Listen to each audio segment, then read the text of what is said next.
Buenos días, tardes, noches a todos ustedes. Les habla Iván Darío Moreno, fundador de Zion International University, y estamos en otra sesión de nuestro programa Reconciliando Ciencia y Religión. El día de hoy vamos a hablar de un tema muy interesante que es sobre el libro de el libro de Job en el contexto mesopotámico. Entonces, muchas gracias por su asistencia virtual y también gracias a nuestra comunidad de sordos que hacen un gran esfuerzo también por aprender. Desde este momento, a las personas que tengan acceso al chat, pueden escribir sus preguntas desde ahora, de tal manera que al final, cuando tengamos más tiempo, pues pueda responderles sus preguntas. Hay mucho tema que cubrir, entonces voy a comenzar ya. Y pues vamos a comenzar nuestro tema de este libro tan interesante y también muy enigmático. Bien, entonces, lo primero que quiero hablar sobre este libro es precisamente, bueno, les voy a dar un pequeño resumen de Job, ¿sí? Para las personas que tal vez no lo hayan leído nunca, las que ya lo han leído, como para que recuerden un poco de qué se trata este libro. Entonces, digamos que Job, el tema principal de Job es de un hombre piadoso que sufre. Aquí tengo precisamente la Reina Valera de 1960, que a propósito, en esta página web que se llama BibleGateway.com, ustedes encuentran varias versiones de la Biblia. Aquí está Job capítulo 1. Aquí ustedes pueden escoger la versión. Voy a escoger la versión de Reina Valera de 1960. Ustedes ya escogerán otra versión de Reina Valera. Y acá, pues, ustedes ven que está el texto, ¿no? Dice, hubo en tierra de Uz un varón llamado Job, y era este hombre perfecto y recto, temeroso de Dios y apartado del mal, y le nacieron 7 hijos y 3 hijas. Y bueno, si ustedes siguen leyendo, ustedes verán que Job, desde este punto de vista, pues es una persona que tiene muchos animales, es una persona rica, digamos, para su contexto, ¿sí? Pero en algún momento dice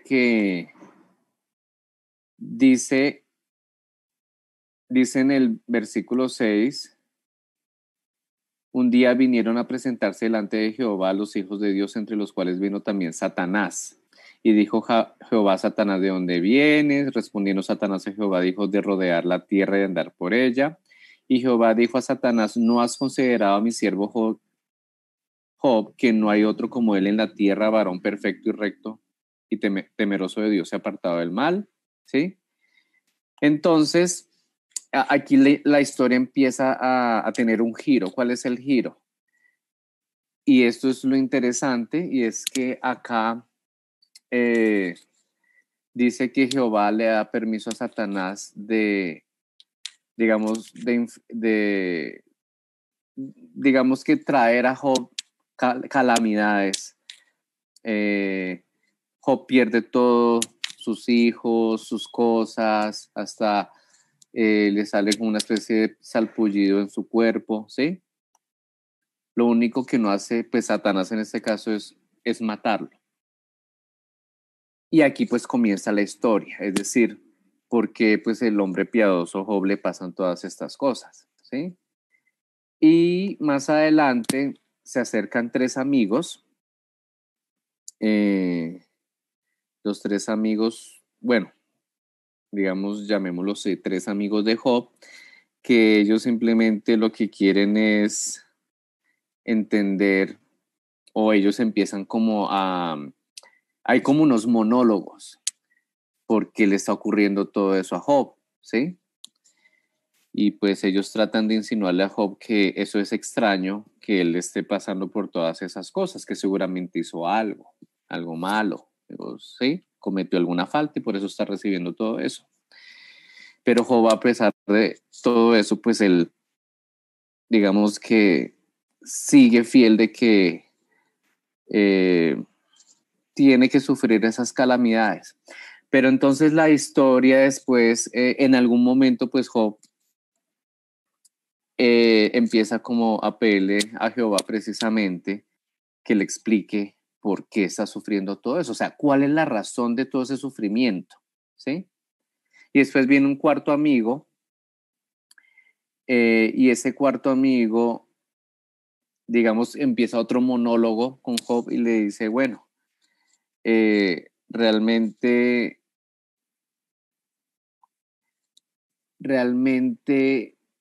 no se debe culpar a Dios, porque es que llega un momento en que Job en su angustia empieza como culpar a Dios de todas sus adversidades. Entonces este cuarto amigo pues le refuta y le dice pues, ¿por qué hay que culpar a Dios? Y después de ese monólogo con ese cuarto amigo, al final, hay un monólogo interesante entre Jehová y Job,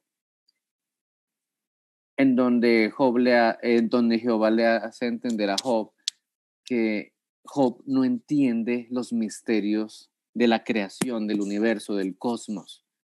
Entonces, como que Job entiende eso y se da cuenta que, eh, digamos que hay cosas más grandes que él, que es precisamente lo que está contenido en ese monólogo. Y al final, pues Jehová le restituye todo a Job, incluso le da el doble. Eso que les acabo de decir es prácticamente un resumen de toda la historia de Job. Obviamente, pues los invito a ustedes a que la lean. Es muy interesante. Pero lo que les voy a explicar hoy es desde el punto de vista académico, ¿sí? Tal vez ustedes lo hayan visto desde el punto de vista teológico. Yo se los voy a explicar desde el punto de vista académico. Y para eso, pues empezar con, vamos a empezar con cuáles son, o sea, los académicos cuando analizan un libro tienen que ir primero a contestarse las preguntas. ¿Quién escribió el libro? ¿Quién escribió el libro? ¿Cuándo escribió el libro? ¿Sí? ¿A quiénes escribió? ¿Y por qué escribió lo que escribió? Esas serían las preguntas que se hace un académico. Entonces vamos con la primera. ¿Quién escribió el libro de Job? Desde el punto de vista académico es anónimo, ¿sí? Es anónimo.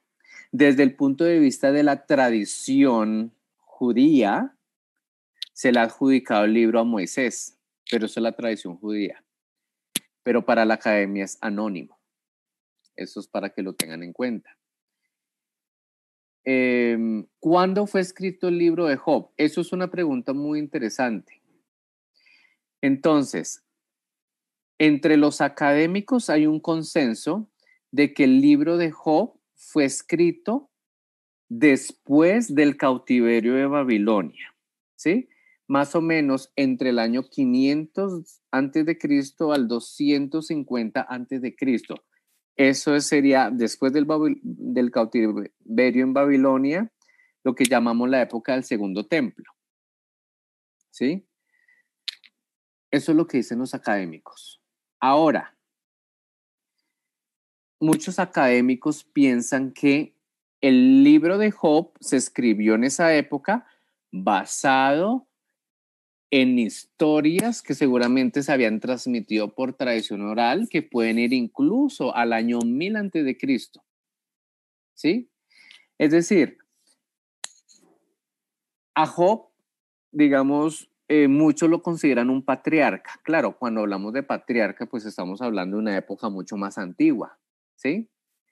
Entonces, por eso es que hay muchos académicos que piensan que es posible que Job haya existido como un personaje en la antigüedad, ¿sí? Pero solo se escribió sobre él en la época del Segundo Templo. Algunos piensan que pudo haber sido escrito desde más o menos hacia el año 1000 antes de Cristo, ¿sí? ¿Por qué lo dicen? Y precisamente aquí vengo con, les voy a mostrar esta página, yo ya se las había mostrado alguna vez sobre los rollos del Mar Muerto. Para los que quieren ir a esa página, se llama deadseascrolls.org.il. Acá podemos encontrar los manuscritos más antiguos, escritos pues en hebreo, en arameo, o sea, los más escritos del Antiguo Testamento. Entonces acá, si vamos a explorar el archivo, ¿sí? Y si ponemos acá Job, vamos a poner Job. Entonces, estos son los manuscritos más antiguos del libro de Job. Pero, infortunadamente, estamos hablando de fragmentos. Estos son fragmentos. Entonces, aquí encontramos 1, 2, 3, 4, 5, digamos que 5 grupos de fragmentos. Entonces, recuerden ustedes que la Q significa Qumran porque fue encontrado en Qumran, ¿sí? Y 2 significa la cueva. Entonces, si yo hago clic ahí, pues ahí me va a mostrar imágenes de los fragmentos. Entonces, miren, ahí están los fragmentos del libro de Job. Bueno, fragmentos de este capítulo en específico.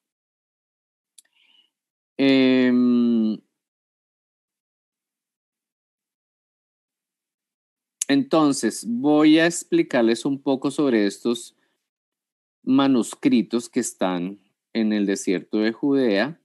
Entonces, este en particular, ustedes le pueden incluso hacer zoom, ¿sí?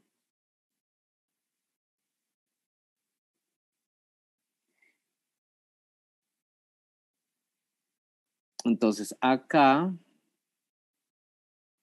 vamos a ver si tenemos información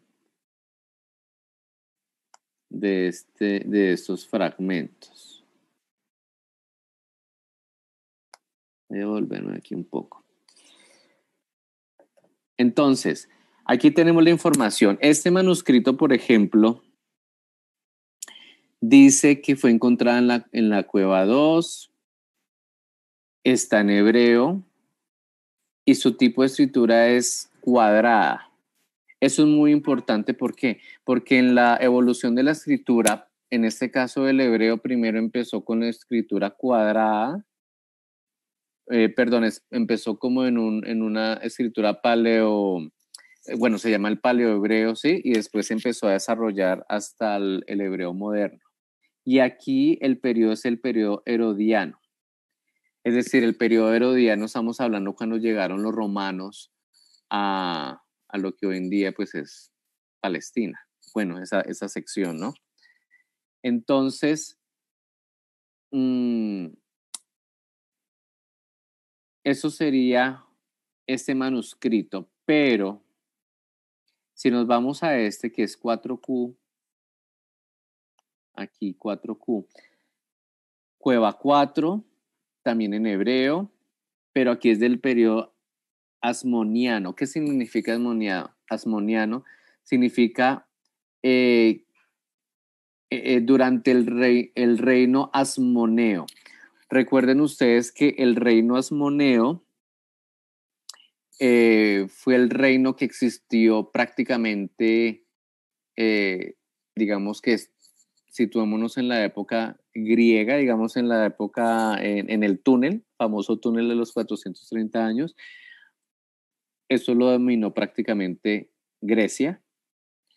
Y recuerden ustedes que después de la revuelta de los macabeos, hubo una independencia. Y ahí comenzó un reino que se llama el reino de los asmoneos, que duró muy pocos años antes de que llegaran los romanos.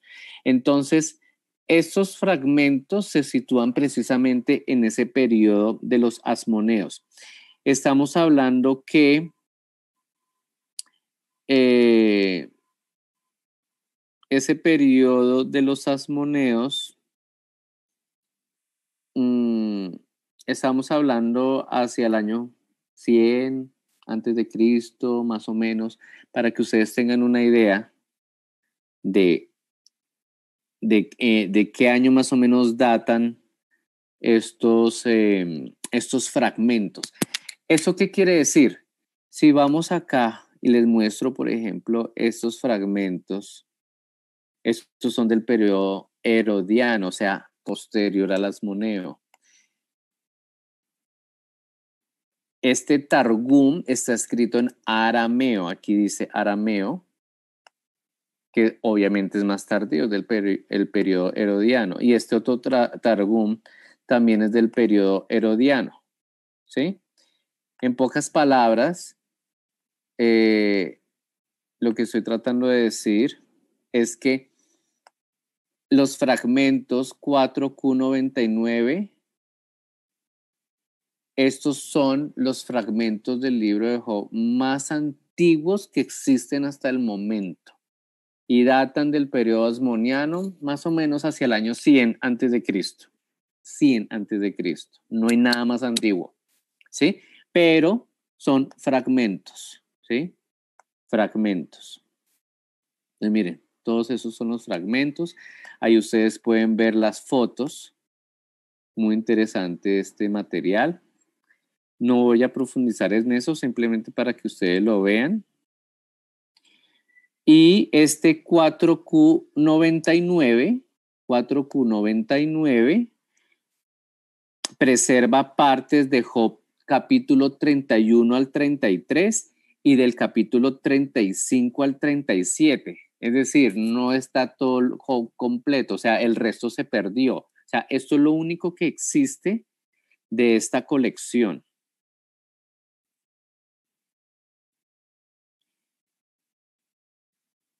Bien.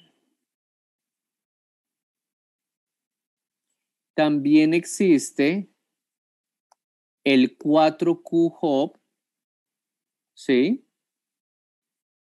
Que incluye Job capítulos 8 y 9, capítulos 13, 14 y capítulo 31. Y existe uno que no aparece acá, no sé si es que esto no lo tienen actualizado, pero existe otro que es el 4Q101, aquí no aparece en esta lista. Ese 4Q101 se le denomina el Paleo-Job. Paleo-Job, que incluye Job 13-14, que data entre el año 225 al 150. Es decir, aquí no está, no sé por qué no lo tienen en esa colección, pero el que les estoy hablando, que es el 4Q101, es mucho más antiguo que el 4Q100 y data más o menos entre el año 225 al 150, ¿sí? Entonces, en pocas palabras, lo que les quiero decir a ustedes es que hasta el día de hoy, los manuscritos del libro de Job más antiguos que se han encontrado datan más o menos del año 225 al 150 antes de Cristo, ¿sí? Obviamente eso es después de, del cautiverio en Babilonia, en época prácticamente asmonea, ¿sí? Y lo interesante del 4Q, de ese 4Q Paleo Job, ¿sí? O 4Q101, perdón que les habla técnicamente, pero así lo clasifican 4Q101, es que está escrito en paleohebreo. Y precisamente porque está escrito en paleohebreo, lo hace ser más antiguo. Para mostrarles ustedes un poco a lo que me refiero con paleohebreo, entonces, vamos a ver si aquí hay imágenes de el alfabeto paleohebreo. Digamos que ese es el alfabeto hebreo moderno, ¿sí? Pero el paleohebreo, pues sí, son las mismas letras, pero de forma... Ah, pues aquí está. A mí me gusta mucho mostrarles imágenes, pues para que entiendan lo que estoy tratando de explicar.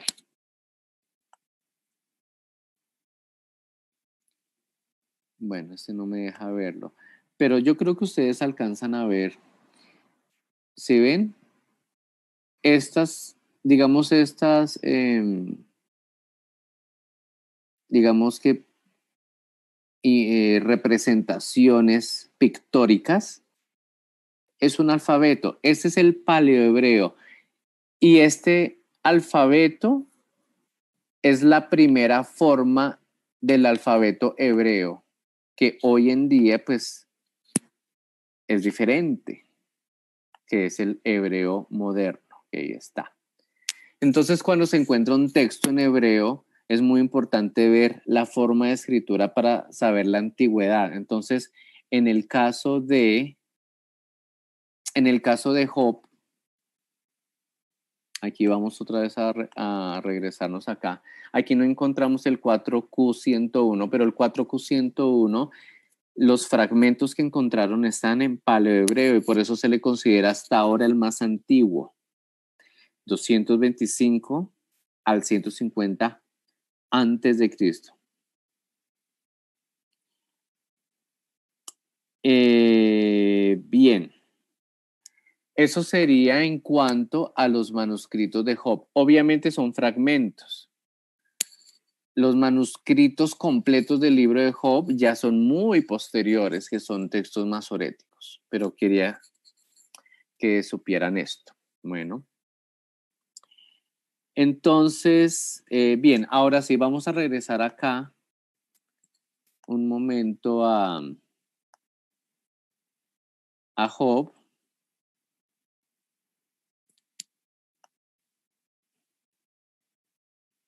Voy a regresarme a la versión antigua de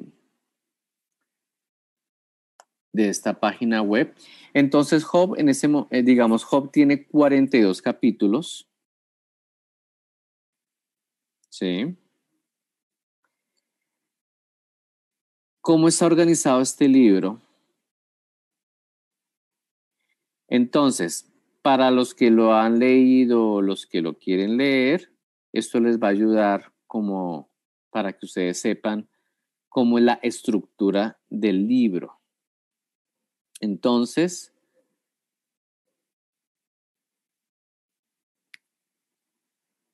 la estructura del libro. Job 1 y 2, si ustedes ven abajo, estoy mostrándoles los números, ¿no? 1 y 2 es lo que llamamos el prólogo, que es precisamente lo que les leí hace poco, donde está Jehová hablando con Satanás y digamos que eso pasa en un contexto en el cielo, por así decirlo. Ese sería el prólogo del libro. Luego, en el capítulo 3, digamos que cambia el escenario, ¿sí? Y hay un monólogo de Job. Cuando hablo de monólogo significa cuando una persona habla sola, por así decirlo. No hay otra persona ahí, sino habla sola. Luego, en el 4 y en el 5 aparece Elifaz, que es uno de los amigos, ¿sí? Luego aparece, 4, 5, 6, 7, pues aparece Elifaz y luego aparece Job hablando. En el 8 aparece Bildad, el segundo amigo, y luego pues Job en el 9 y 10.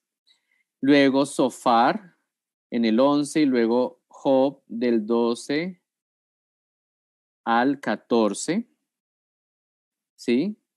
Luego hay ya un diálogo entre Elifaz y Job.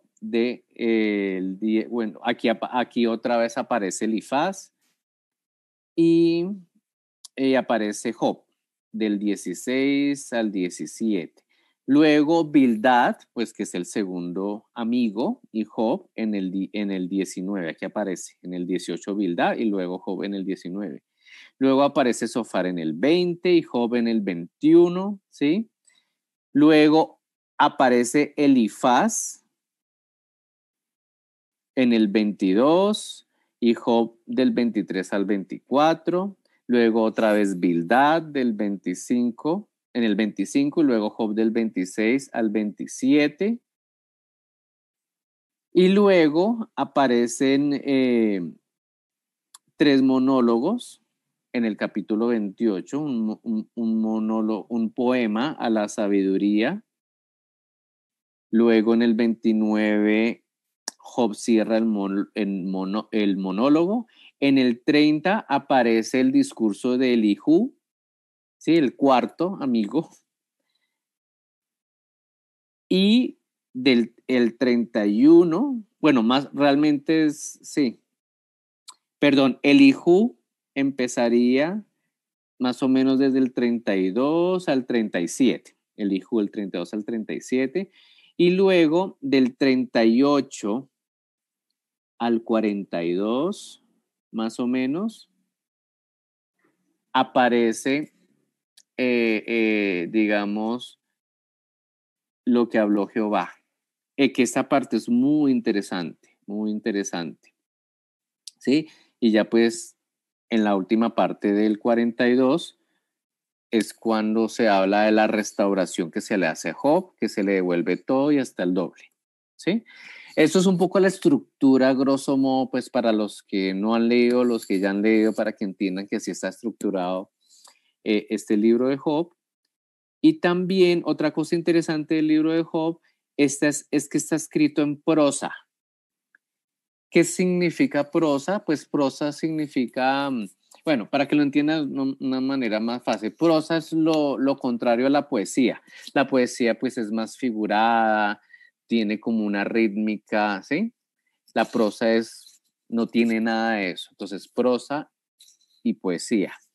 Entonces, la primera parte está en forma de prosa y todo esto prácticamente es poesía. Entonces, el libro de Job para los judíos es un libro que está en el grupo de los sapienciales. Se le considera poesía judía, ¿sí? Poesía, es algo poético. Así como el libro de Cantares es algo poético. Entonces, ya hablamos de la estructura, ya hablamos de que habla de estos 4 personajes, de monólogos y también diálogos, ¿sí? Ahora, vamos a hablar un poco de ciertos contenidos que son muy interesantes desde el punto de vista académico. Entonces, para eso voy aquí otra vez a Job capítulo 1 y dice que hubo en la tierra de Uz un varón llamado Job. A propósito, la palabra Job no se sabe qué significa, ¿sí? Cuando yo me voy al texto, ese es el texto en hebreo, acuérdense en biblehub.com. Entonces, en este texto en hebreo dice que Job en hebreo es Job. Y si le hago clic ahí, realmente no se sabe sobre el significado de la palabra Job. ¿Sí? En alguna ocasión escuché a un autor diciendo que Job significa donde está mi padre. Pero bueno, no sé de dónde él sacó esa conclusión. La cuestión es que no se sabe qué significa la palabra Job. Bien. Entonces, desde el punto de vista académico, los académicos cuando leen, por ejemplo, Job, ellos tratan de entender cuáles eran los conceptos que las comunidades de esa época pues tenían en su imaginario colectivo. ¿Eso qué quiere decir? ¿Qué era lo que creían los judíos, por ejemplo, en la época asmonea, sobre la justicia? ¿Cuál era el concepto de justicia? ¿Sí? Eso es lo que se pregunta en un académico. Entonces, al leer el libro de Job desde esa perspectiva, ahí se ve que el concepto de justicia de los judíos de la época asmonea, por lo menos esos judíos, era la siguiente: lo bueno y lo malo vienen de Dios, ¿sí? Lo bueno y lo malo vienen de Dios, y lo bueno y lo malo, y lo bueno y lo malo puede tener una consecuencia ancestral. ¿Eso qué quiere decir? Que si los ancestros, por así decirlo, hicieron lo malo, los hijos de ellos o los hijos de ellos pueden recibir el castigo, pero siempre el castigo viene de parte de Dios. Eso es la concepción de justicia de los judíos de la época asmonea.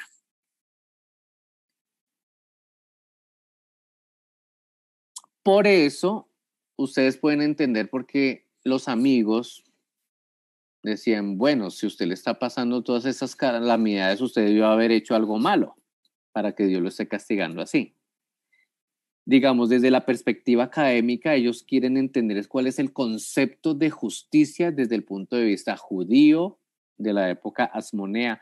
Yo espero que ustedes me estén entendiendo eso, digamos que me estén entendiendo, ¿sí?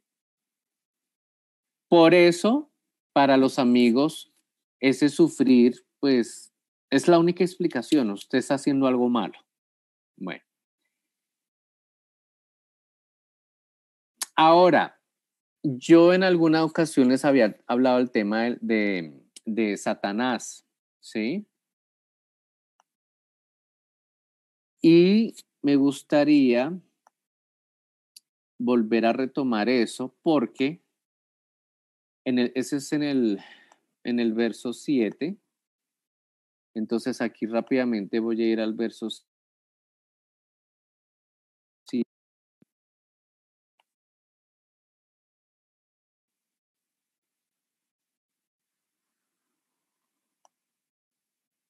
Perdón, en el capítulo, vamos a devolvernos acá, perdón, en el capítulo 1, verso 7, aquí ustedes lo pueden buscar. Entonces acá yo les había dicho que en hebreo tenemos el término ha-shatán,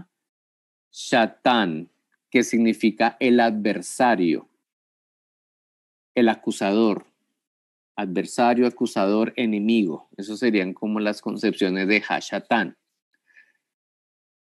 Yo les había dicho a ustedes que antes de Babilonia, la palabra Hashatán pues se utilizaba con esas concepciones, el adversario, el enemigo, ¿sí? Y que cualquier persona podía ser Hashatán, eso lo habíamos visto. Pero hay un giro que ocurre precisamente después del cautiverio de Babilonia. Es que Hashatán ya se empezó a asociar a un ser en específico. Y eso ocurre precisamente en el libro de Job.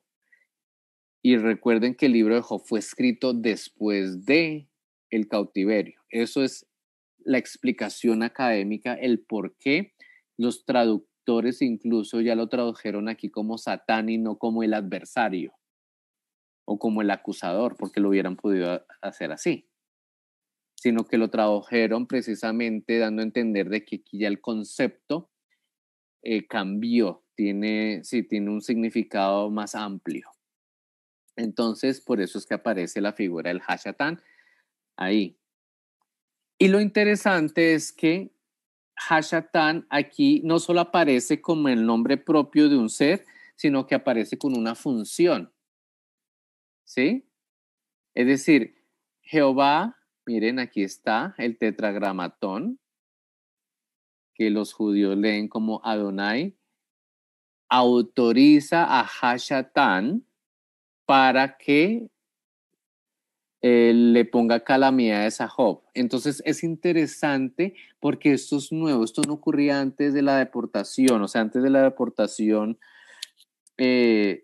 no existía una figura que ya existe en ese momento en Job, que es después de la deportación, ¿sí? Entonces yo quiero que ustedes vean la transición, la evolución de los conceptos. Entonces, esto para que lo tengan en cuenta, que aquí ya hay un giro semántico muy, muy interesante. Bueno, entonces, volviendo aquí a Job, capítulo 1 tenemos, hubo en tierra de Uz.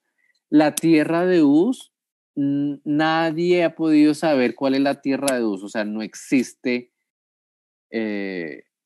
digamos que no es claro la tierra de Uz, ¿a qué se refería? Cuando yo les hablé a ustedes de Abraham, salió de la tierra de Ur. La tierra de Ur existe y tenemos las ruinas y tenemos el templo de Ur, o sea, todo eso existe hasta el día de hoy. Pero la tierra de Uz no existe nada de la tierra de Uz, o sea, nadie sabe cuál era la tierra de Uz. Entonces la tierra de Uz, pues, obviamente para los historiadores, pues no existe la tierra de Uz. Y para los que creen que pudo haber existido, entonces dicen, pues seguramente la tierra de Uz fue Edom o fue Arabia, ¿sí? Pero nadie sabe. Entonces, eso queda pues en el enigma sobre la tierra de Uz. Obviamente, Uz también, también se nombra en otras partes, se nombra en otras partes. Por ejemplo, vamos a ir rápidamente a Lamentaciones 4. Vamos a Lamentaciones. A ver aquí, Lamentaciones 4, 21. Dice, gózate y alégrate, hija de Edom, la que habitas en tierra de Uz. Aún hasta ti llegará la copa, te embriagarás y vomitarás. Por eso hay muchos que creen que Uz puede ser la misma Edom, ¿sí? Pero como les digo, hasta el día de hoy, pues no hay vestigios, no hay nada arqueológicamente hablando sobre la tierra de Uz. Bien. Bueno, eso por un lado. Entonces, yo les voy a mostrar ahora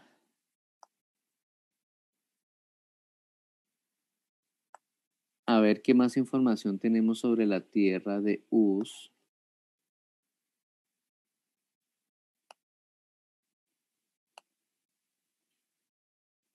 Aquí en el texto. Uz.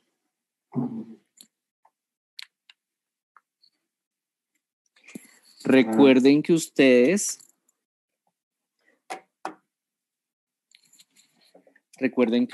pueden empezar a escribir ya sus preguntas, a ver si tenemos tiempo de responder al final. Yo sé que este tema es muy interesante, muy amplio. Bien. Entonces, Uz aparece 8 veces, obviamente, en Job y también en Génesis. En Génesis 10:23 aparece Uz. Aparece Uz como un lugar geográfico.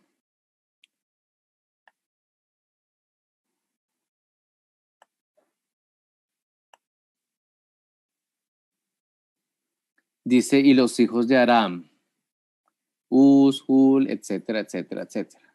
En Génesis 10:23 dice que son los hijos de Aram, Uz.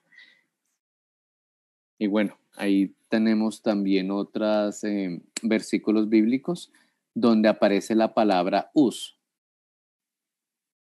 Entonces, incluso acá, en la concordancia de Strong, habla de un hijo de Aram, también hijo de Nahor, también un edomita, ¿sí? Entonces, en pocas palabras, no se sabe exactamente dónde quedaba Uz. Bueno, entonces ya hablamos de la tierra de Uz. Ya hablamos de la estructura de Uz, perdón, la estructura del libro de Job. Ahora, me gustaría hablarles hablando del libro de Job en el contexto mesopotámico. que es muy interesante, porque en la literatura babilónica existe un texto muy parecido al libro de Job. Es sobre un rey, el cual pierde todas sus posesiones y se enfermó también.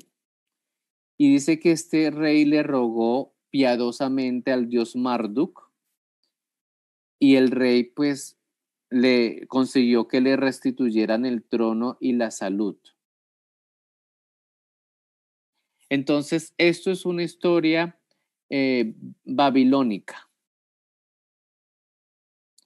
Entonces, hay un paralelismo entre esta historia babilónica y el libro de Job.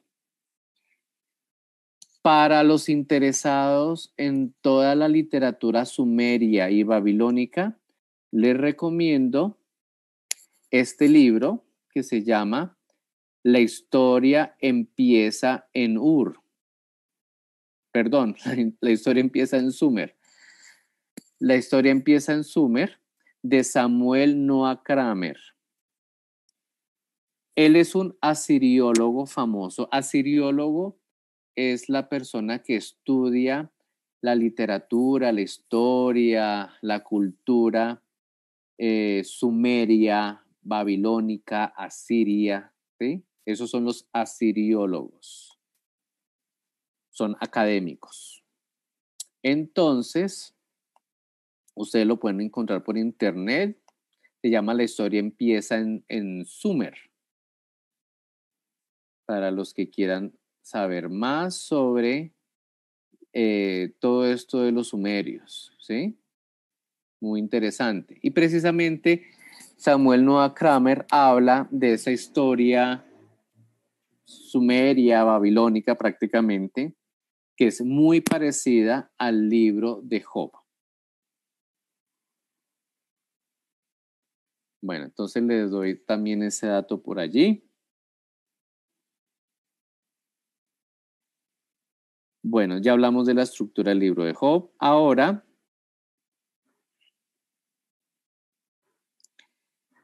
ya hablamos del Hashatán, ya hablamos de la ciudad de Uz, bueno, del lugar de Uz, ¿sí?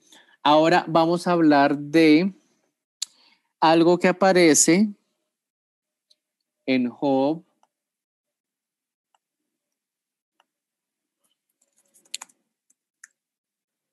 Bueno, lo escribí mal. Dice Job 9. Recuerden que Job 9 es cuando Job le habla a Jehová, después de que Jehová, bueno, hay como una especie de diálogo, ¿no?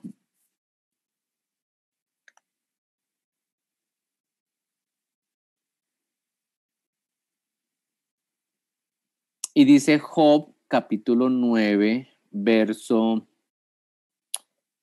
vamos a ver desde el verso 7.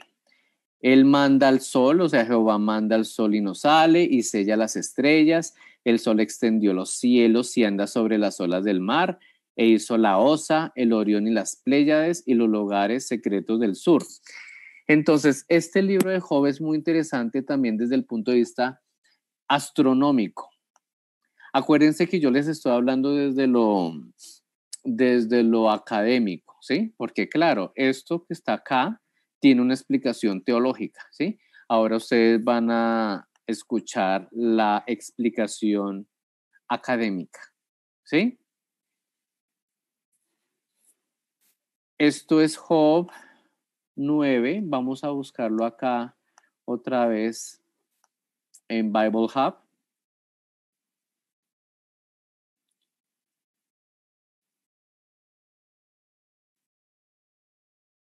Entonces aquí vamos a Job 9.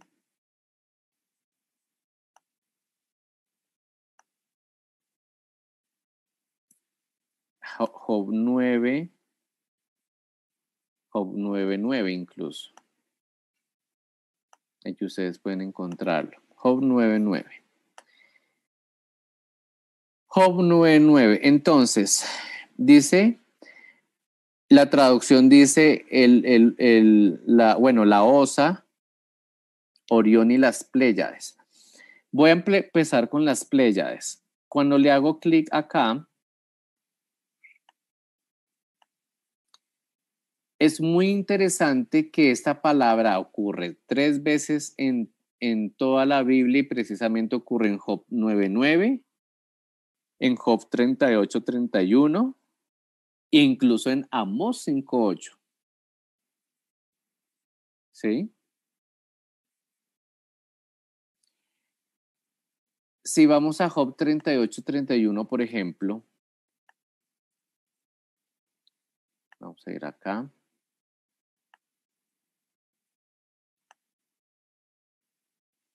Job 38, les voy a mostrar acá en la Reina Valera. 38, 39, no. 38, 31. Aquí dice, podrás tú, le está hablando Jehová a Job, podrás tú atar los lazos de las Pléyades o desatarás las ligaduras de Orión. ¿Sacarás tú a su tiempo las constelaciones de los cielos o guiarás a la Osa Mayor con sus hijos? Entonces, desde el punto de vista académico, aquí estamos hablando de constelaciones, ¿sí? Y me parece este un tema muy interesante porque es que el libro de Job contiene precisamente datos astronómicos, ¿sí? Que se utilizan hasta el día de hoy. Hoy en la astronomía se habla de las Pléyades, se habla de Orión, se habla de la Osa Mayor. Eso se habla hoy en la astronomía, pero también en muchas culturas antiguas se hablan de las Pléyades de Orión, ¿sí? De la Osa Mayor y de otras constelaciones. Entonces yo quiero mostrarles a ustedes un poco, no sé si ustedes alguna vez por la noche se han detenido a ver las Pléyades. Entonces aquí yo les traje, bueno, ustedes lo pueden buscar por internet. Cuando ustedes buscan Pléyades, yo no soy experto en astronomía, pero les voy a mostrar esto. Estas son las Pléyades. Vamos a ver si lo podemos hacer más grande. Ahí está, perfecto. Entonces, miren, vamos a ponerlo bien grande. Esas son las Pléyades. Entonces, y eso ustedes lo pueden ver por la noche, ¿sí? Quiero que hagan el ejercicio estas noches y localicen las Pléyades. A propósito, hay aplicaciones en su celular, en su móvil, que les localiza las constelaciones, ¿sí? Ustedes lo pueden descargar, hay unos que son gratuitos y les localiza las Pléyades. Entonces, las Pléyades generalmente son 7 cúmulos de estrellas, ¿sí? Tenemos 1, 2, 3, 4, 5, 6, bueno, son 7. Es decir, 7, pero realmente hay más, ¿no? Pero las más importantes son, bueno, tenemos a Maya, ¿sí? Miren, Maya, tenemos Electra, Merope, Alcione, Pleione, Atlas, Esterope, Taigeta, ¿sí? También está Caleano, ¿sí? Entonces, todas ellas forman lo que se llaman las Pléyades, ¿sí?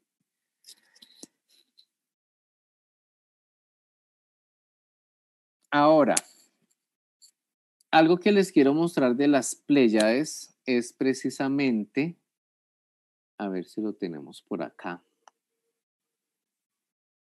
Me gusta mostrar imágenes, ¿sí?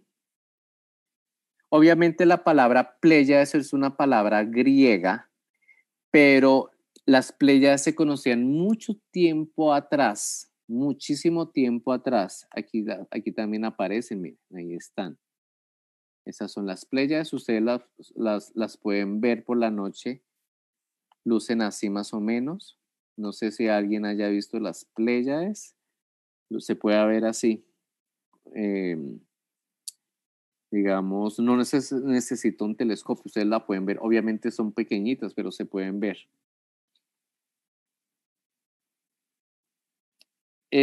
Algo interesante de las Pléyades, bueno, aquí estoy en Wikipedia, pero miren, ustedes lo pueden ver a simple vista, aquí están.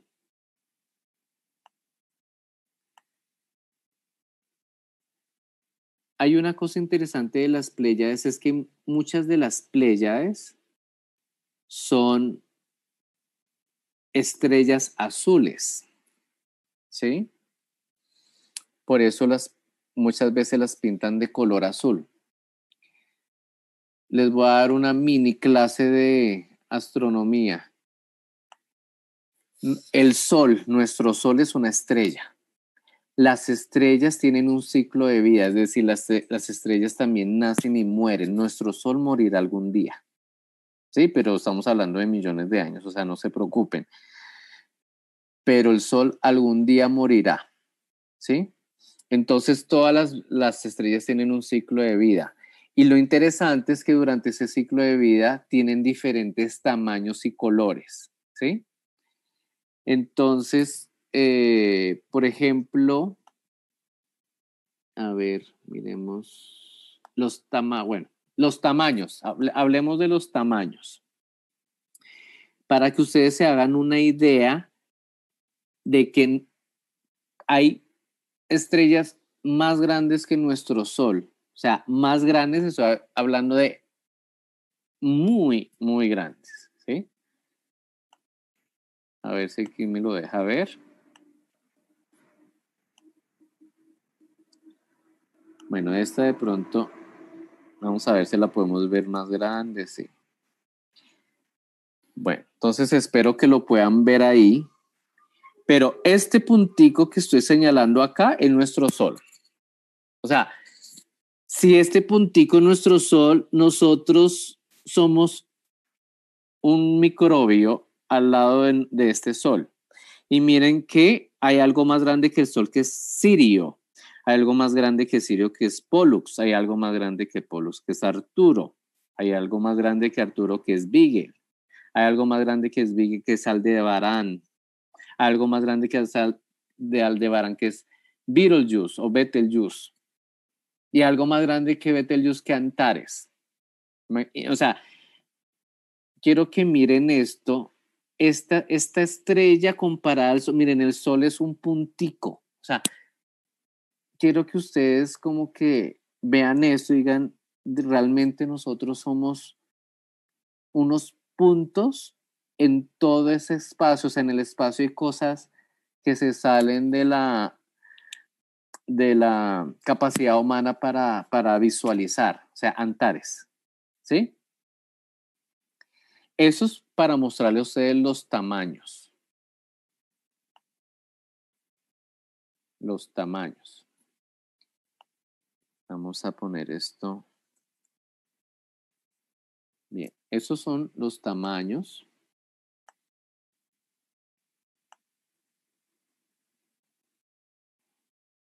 Ustedes incluso pueden, por ejemplo, vamos a ver si lo encontramos, ¿sí? Vamos a ver si aparece así. A veces nos dan bueno, no aparece. Alcione Pleiades, a ver si aparece así. Vamos a ver si aparece de pronto una imagen de Alcione. Bueno, no aparece acá, pero yo quería mostrarles que Alcione, que es prácticamente la estrella prácticamente la estrella más luminosa, o podríamos decir una de las más luminosas o más importantes de las Pléyades, es mucho más grande que nuestro Sol, o sea, mucho más grande que nuestro Sol. Ustedes lo pueden buscar. Alcione, bueno, Pléyades. Bueno, vayamos a ver si de pronto Wikipedia tiene imágenes interesantes.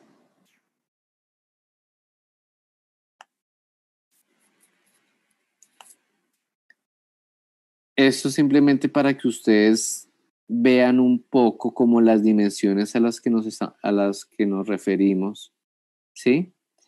Ahora, Alcione es un grupo de estrellas. Eso quiere decir, muchas veces una estrella la componen 3 estrellas, pero todo ese conglomerado se le llama estrella.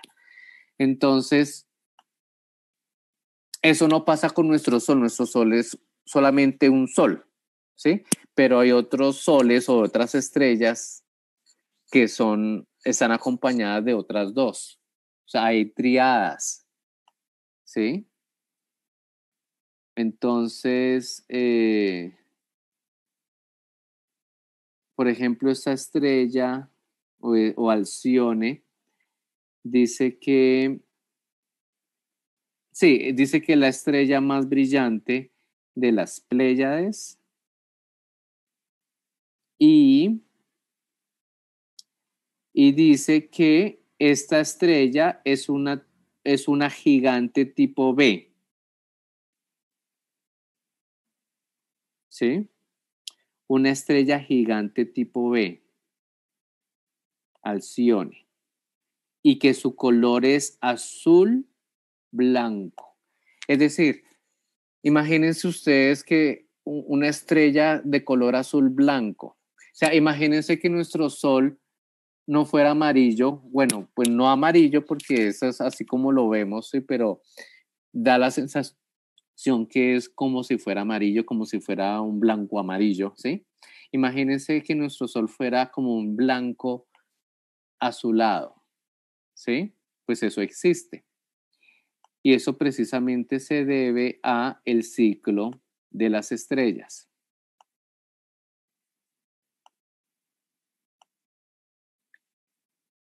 Este no me deja ver.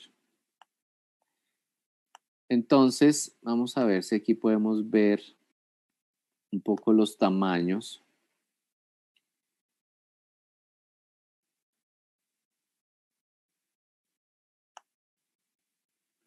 Bueno, no sé si ustedes alcancen a ver, pero miren. Esta estrella promedio, pues aquí está como en amarillo, que es como nuestro Sol. Esa estrella puede volverse una gigante roja y después volverse una nebulosa planetaria y finalmente una enana blanca y finalmente ¡pum!, se desaparece o más bien se vuelve como un agujero negro. Es decir, el agujero negro es el final de una estrella, ¿sí?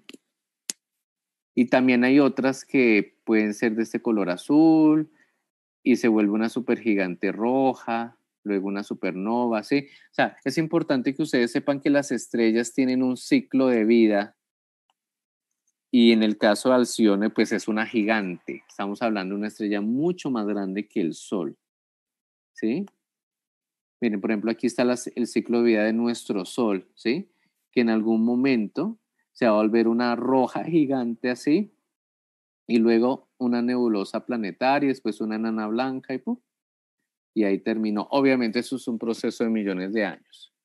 Entonces, imagínense que nuestro Sol fuera azul, ¿cómo sería nuestro planeta? Seguramente sería azul, ¿sí? Sería muy interesante eso, ¿no? Pero bueno, yo lo que les quería mostrar a ustedes es que eh, las Pléyades astronómicamente existen, miren, Pléyades, astronomía, existen, ¿sí? Y lo más interesante de las Pléyades es que muchas culturas han hablado de ellas. Existe un artefacto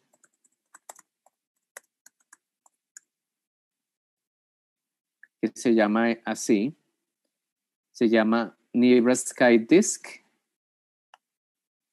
Este artefacto, aquí están las Pléyades. Este artefacto es la evidencia más antigua del conocimiento de las Pléyades. Y estamos hablando que este artefacto es del año 1600 antes de Cristo. 1600 antes de Cristo.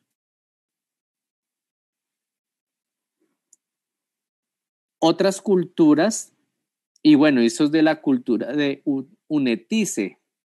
Estamos hablando de una cultura que vivió en Europa, 1600 antes de Cristo. Los babilonios también hablaban de las Pléyades y en Babilonia se le llamaba Mulmul. Y también es interesante ver cómo otras culturas también hablaban de las Pléyades. ¿Quiénes hablaban de las Pléyades? Los mayas, los aztecas, los rarámuri, los incas, los rapanui, en Japón, en Europa, ¿sí? Obviamente los griegos, hasta el Popol Vuh habla de las Pléyades, ¿sí? Entonces, era un grupo de estrellas muy importante para los antiguos y hoy en día, pues en astronomía se estudia. Entonces, qué interesante que el libro de Job las mencione. Bueno, ahí les doy esos datos si les interesa. Bien. Ahora, bueno, ya hablamos de las Pléyades. Ahora hablemos de, bueno, ya les hablé un poquito de Alcione. O sea, hay mucho que hablar, pero no tenemos mucho tiempo. Miren, este gráfico nos ayuda a entender un poco todo el ciclo de las estrellas. ¿Sí? Entonces miren estas estrellas de todos estos colores. Miren, ese es como nuestro sol. Entonces, ¿qué pasa? Nuestro sol en algún momento se va a volver una gigante roja. ¿Sí? Y después una nebulosa planetaria, después una enana blanca. Eso le va a pasar a nuestro sol. Hay otras estrellas. Por ejemplo, miren, esta es azul, supergigante azul. Se va a volver en gigante roja y le va a pasar esas dos cosas, ¿sí? Hasta que terminan y desaparecen. Estas, por ejemplo, se vuelven a agujeros negros. La supergigante azul, agujero negro, termina como agujero negro. La supergigante azul en una supernova, ¿sí? Eso es lo que estudia la astronomía. Entonces, para que ustedes vean cómo nuestra estrella tipo Sol es un puntico comparado a muchas otras estrellas que existen en el universo que son de otros colores como las supergigantes azules. Y muchas de esas estrellas pertenecen precisamente al grupo de las Pléyades. Bueno, entonces ya les hablé de eso. De Alcione ya les hablé. Orión. Entonces, Orión también ustedes lo pueden ver por la noche. Tiene esta figura. Los griegos lo representaron como eso es como un cazador, ¿sí? Pero Orión existía mucho más antes que los griegos, ¿sí? Ustedes lo pueden ver de noche. Lo interesante de esta estrella, de esta constelación es que tiene tres estrellitas como en la mitad, que precisamente es como el cinturón, se llama el cinturón de Orión, ¿sí? Son esas tres estrellas. Vamos a ver. Esto es de la National Geographic. Esto ustedes lo pueden ver por la noche. No sé si alguien ha visto a Orión. Es muy fácil de ver por la noche. Entonces, miren, ese es Orión. ¿Se acuerdan a Betelgeuse? Esa superestrella, mírenla, aquí está. Meisa, Bellatrix, Saiph, Rigel y bueno, y estas otras. Pero las tres de acá son Al-Nitak, Al-Nilam y Mintaka. Muchas tienen nombres árabes.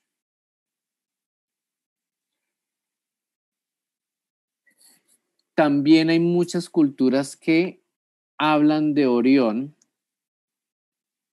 muchas culturas, y una de esas culturas precisamente son los egipcios. Y se han hecho estudios sobre Orión y los egipcios. Ahora les voy a mostrar imágenes. Entonces, en la mitología egipcia, la estrella de Orión, Betelgeuse, estaba asociado al dios Osiris y a Isis incluso. En Babilonia, Orión se le llamaba Mulcipaciana, es decir, el pastor celestial o el pastor de Anu. Recuerden que Anu es el dios principal de los sumerios. Y como cosa curiosa, en la Biblia, entonces si vamos acá, Orión acá, si hacemos clic, que Sil es el nombre hebreo, aparece 4 veces precisamente en Job 9:9, 38, 31. Aparece, aparece en Isaías 13:10. Pero en Isaías lo tradujeron como sus constelaciones. Eso es interesante de pronto analizar por qué los traductores hicieron la traducción así. Y en Amós 5:8 también aparece. Entonces,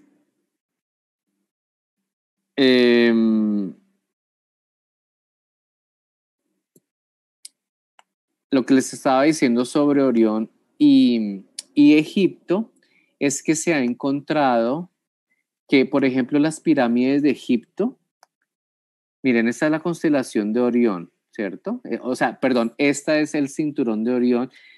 Han medido la distancia y la curvatura, por así decirlo, y han encontrado que es la misma de las 3 pirámides de Egipto, las pirámides de Giza. ¿Sí? Es más, han encontrado el mismo patrón con otros tipos de pirámides, por ejemplo, las pirámides de Teotihuacán en México. ¿Sí?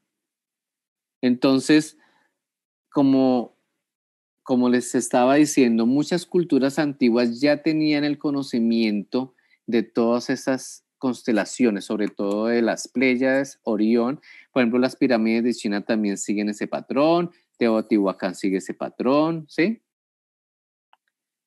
Entonces, para las culturas antiguas, estas constelaciones eran muy importantes, muy, muy importantes. Bueno, voy a ir avanzando porque no quiero que se alargue esto. Bueno, ya hablamos de Orión. Nos va a tocar hacer una segunda parte. Bueno, vamos a ver. Bueno, ya hablamos de él. Ya hablamos del ciclo de las estrellas, de Orión. Ahora vamos a hablar de la Osa Mayor que también se nombra, ¿sí? La Osa Mayor también se puede ver de noche. Bueno, vamos a mostrarles mejor esta. Esta es la Osa Mayor, Alcaid, Mizar, Alcor, Alio, esos son los nombres de esas estrellas o grupos de estrellas, ¿sí? Esa es la forma, ya es una constelación mucho más compleja. Tenemos la Osa Mayor, la Osa Menor, el Carro, o sea, es una constelación con un grupo de estrellas más, digamos, con una ¿cómo se dice? Se me olvidó la palabra. Bueno, pongámosle un grupo de estrellas. Miren, aquí está el oso o la osa. Lo interesante de la Osa Mayor o de este grupo de estrellas es que hay una estrella que se llama Polaris y esta estrella también en la antigüedad era muy importante. Se le llamaba la estrella polar, ¿sí? Bueno, tenía muchos nombres, pero era una estrella utilizada para la navegación, es decir, la navegación por mar. La Polaris ayudaba a situar si estaban navegando por la vía que era. Entonces era una estrella muy, muy importante. Esa sería la Osa Mayor. Bien, ¿qué más les puedo contar sobre la Osa Mayor?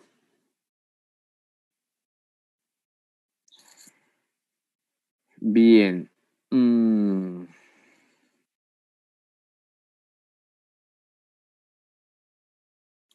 Bueno, yo creo que con eso es suficiente. Lo que quería mostrarles a ustedes es que el libro de Job introduce un tema muy interesante que está relacionado precisamente con la astronomía. Y también, por otro lado, está nombrando unas constelaciones que también fueron muy importantes para otras culturas como los egipcios, los babilonios, ¿sí? Y pues sería muy interesante analizar más profundamente por qué para esas culturas eran tan importantes estas constelaciones, que eso puede ser tema de otra charla. Ahora, otro tema interesante es Job 40:15.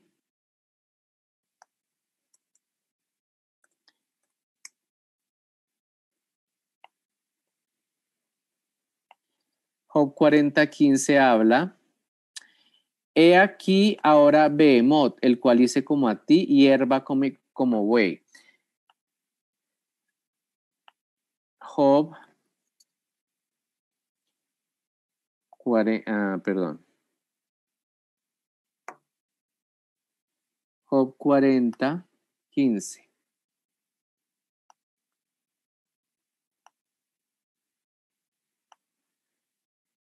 Entonces aquí aparece la palabra Behemoth. Esa palabra Behemoth es un sustantivo masculino en hebreo, ¿sí? Que solo aparece en Job 40:15. Eso es lo interesante. Pero lo interesante es que el plural de Behemoth es Behema. Y Behema aparece en Génesis, que lo traducen como animales del campo. Y es femenino. Entonces, precisamente acá dice probablemente el plural de Behema.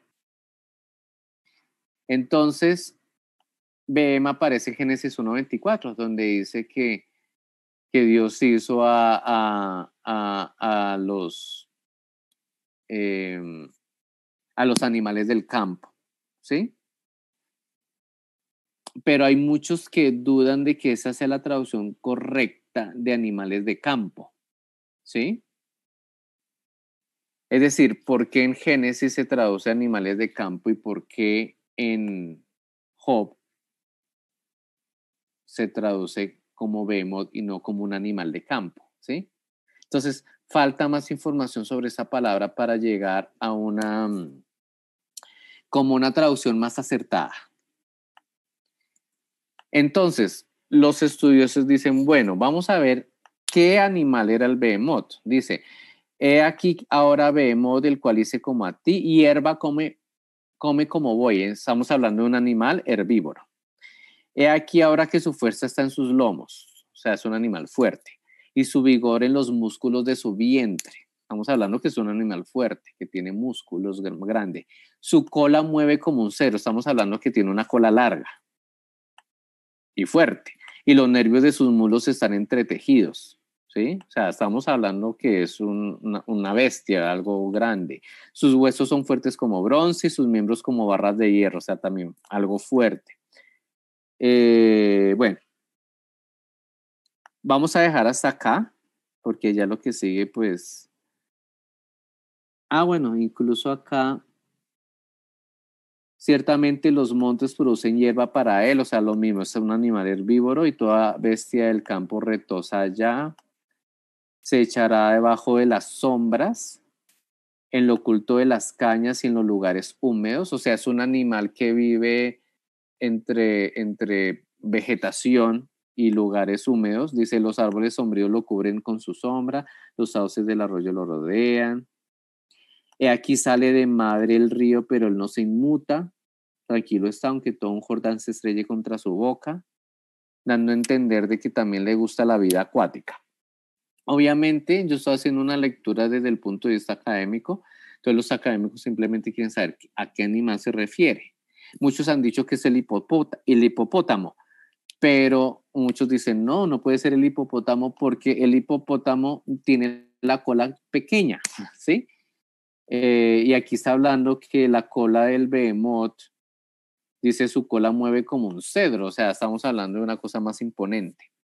Entonces, hay unos que han dicho, ¿y si estamos hablando de un animal que ya no existe, que haya vivido sobre el planeta? Eso también puede ser posible. ¿Y qué animales tienen esa característica? Y lo único sobre el planeta que tiene una característica como esa es este animal. Y que les va a parecer a ustedes curioso, ¿sí? Este animal era un dinosaurio, sí, y había muchas especies. Estos animales han sido los animales más grandes que han existido sobre la faz del planeta Tierra, lo más grande que ha existido. No hay nada que lo supere a este animal. Estos animales pudieron llegar a tener 30 metros de largo. ¿Y saben qué es lo más curioso de esos animales? Que eran herbívoros. Herbívoros. En la película de Jurassic Park, no sé si ustedes la vieron, mostraron un animal de estos. Obviamente estas son muchas especies, ¿no? Pero todos tienen cuello largo y cola larga. Decía el actor, es que este animal haga de cuenta que es una vaca gigante. ¿Qué es una vaca gigante? Pues una vaca come hierba. Entonces, esto, hay muchos que dicen, pues el Behemoth se parece más a una criatura de estas. ¿Sí? Por eso les digo, nadie sabe, son conjeturas, pero es interesante imaginarnos que pudo haber sido así ese Behemoth desde el punto de vista físico, ¿no? Material. Bueno. Ahora,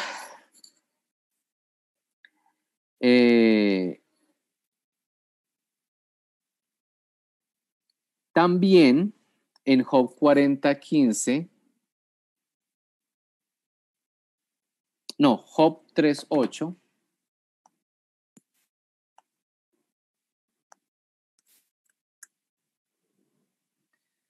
dice Job 3:8,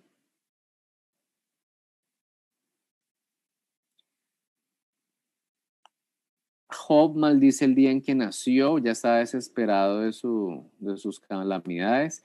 Dice, maldíganla los que maldicen el día, los que se aprestan para despertar a Leviatán. Este es otro ser que aparece en el libro de Job, Job 3:8.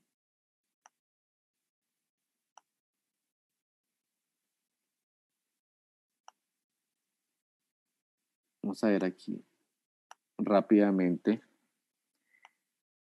Leviatán. Entonces, esta palabra Leviatán en hebreo aparece 6 veces.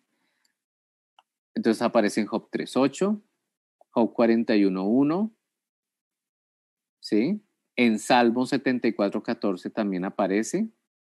Salmos 104:26 aparece. En Isaías 27:1 aparece. Y en Isaías 27:1 aparece 2 veces. Entonces, los académicos se preguntan, ¿el Leviatán a qué criatura se refería? ¿Sí? Entonces,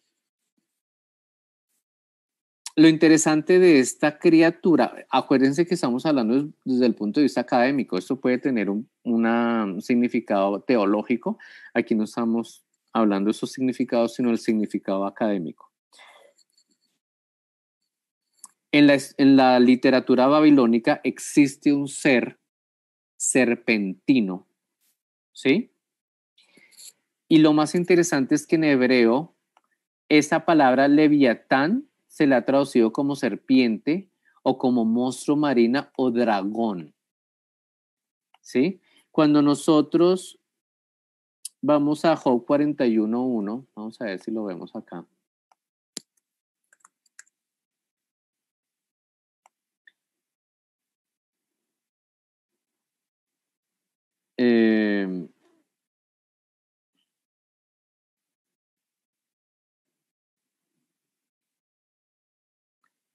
Está hablando del Leviatán, dice, sacarás tú al Leviatán con anzuelo o con cuerda que le eches en su lengua. O sea, todo eso sobre ese Leviatán. Dice en el 14, ¿quién abrirá las puertas de su rostro? Las hileras de sus dientes se espantan. Las hileras de sus dientes se espantan.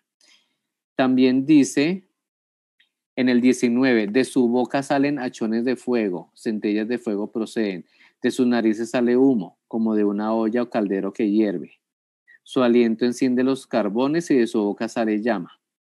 Entonces es muy interesante porque esa descripción es la de un dragón, porque ya sabemos, digamos que de lo que sabemos de los dragones, de esos seres míticos, es que echan fuego. Entonces por eso, acá en Job, se ha analizado, bueno, por eso es que aquí aparece en la concordancia de Strong que es una serpiente o un monstruo marino o un dragón, o en otras palabras, un dragón marino que echa fuego, ¿sí? Y lo curioso es que en la literatura babilónica aparece un ser similar que se llama Tiamat, que incluso es una diosa. Aquí lo ven. Se llama Tiamat. Entonces yo quiero que ustedes miren esto. Qué interesante. Mírenlo acá. Aquí está. ¿Sí lo ven? Es una criatura serpentina, grande. Se asemeja un poco a los dragones chinos, que son como serpientes, como largos. Esta era una diosa del mar salado en la antigua Babilonia, ¿sí? Y está pues en sellos neoasirios, ahí están. Aquí aparece el monstruo del caos y el dios Sol. También, o sea, en Babilonia aparece mucho esta criatura. Bueno, aquí está con alas, ¿sí? Pero eso aparece muchísimo en la literatura babilónica. Entonces, hay digamos que hay similitudes entre Tiamat y el Leviatán del libro de Job, como un dragón. Es más, la palabra Tiamat se parece mucho a esa palabra hebrea que aparece en Génesis 1:2.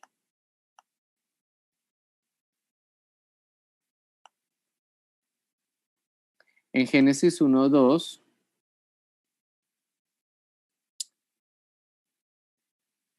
dice que Génesis 1:2 habla sobre la faz del abismo. La palabra abismo en hebreo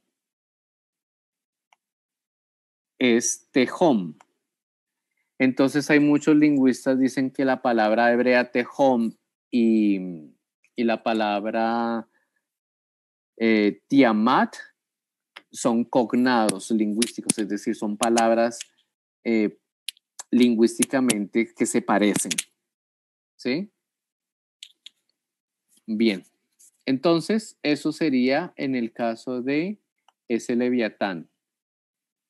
Bueno, yo creo que ya hablamos de todos estos temas interesantes que aparecen en Job. Recuerden que todo lo que les hablé es desde el punto de vista académico, histórico, lingüístico, astronómico, ¿sí? Entonces, antes de acabar, ya me pasaron unas preguntas, vamos a ver si las respondemos.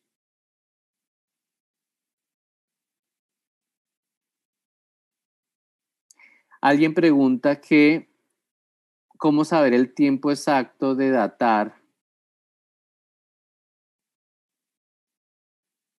el contexto histórico y geográfico, en este caso pues del libro de Job? Por eso les digo que es muy difícil. Es decir, desde el punto de vista académico solamente tenemos esto, los fragmentos más antiguos, que es de la época asmonea. Eso es lo único que tenemos para poder datar la escritura del libro. Puede ser que la leyenda haya sido más antigua, pero ya escribirla pues es más o menos de la época asmonea. No se sabe, entonces, claro, como esos manuscritos, es decir, esos manuscritos son incompletos, pues no hay mucha información. Recuerden que los manuscritos antiguos no tienen nombre de autor, sino simplemente está escrito el texto, la historia como tal. Por eso para los académicos estos libros son anónimos. O bueno, más bien este libro es anónimo.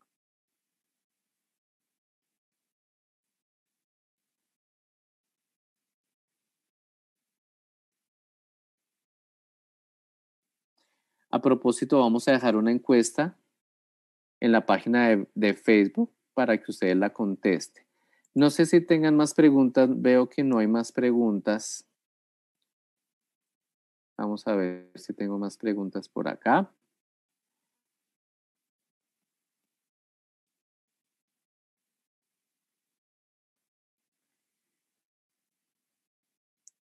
Bueno, entonces creo que no hay más preguntas.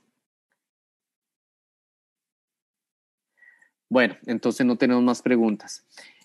Entonces aquí acabamos sobre el libro de Job desde el contexto mesopotámico, desde la academia. Espero les haya gustado. Espero que los motive a leer el libro y que todo esto les sirva también para su lectura, su conocimiento.